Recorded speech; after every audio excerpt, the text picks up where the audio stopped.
I was scrolling through my phone in bed when I saw a reflection in the black screen, a man standing behind me. I froze. My body felt like it had been dipped in ice water, and I didn't dare move.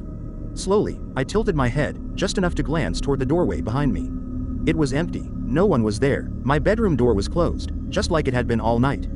I wanted to believe it was just my imagination, maybe a trick of the light or my tired brain playing games. But when I looked back at my phone, the reflection was gone. Still, something felt off. The air in the room was heavy, suffocating. I told myself I was being paranoid and put the phone down, rolling over to face the wall. That's when I heard it, a soft creak, like weight shifting on the floorboards.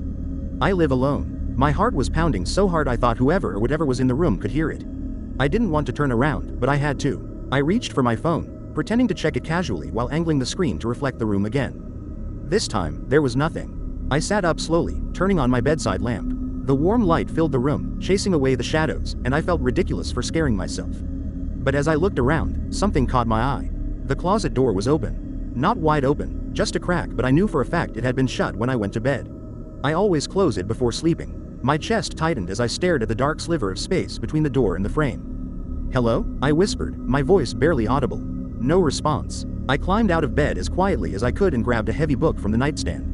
My heart was racing, my palms sweaty as I approached the closet. With one hand, I gripped the door handle and yanked it open. Nothing. Just clothes, shoes, and a few storage bins. I let out a shaky breath and laughed nervously at myself.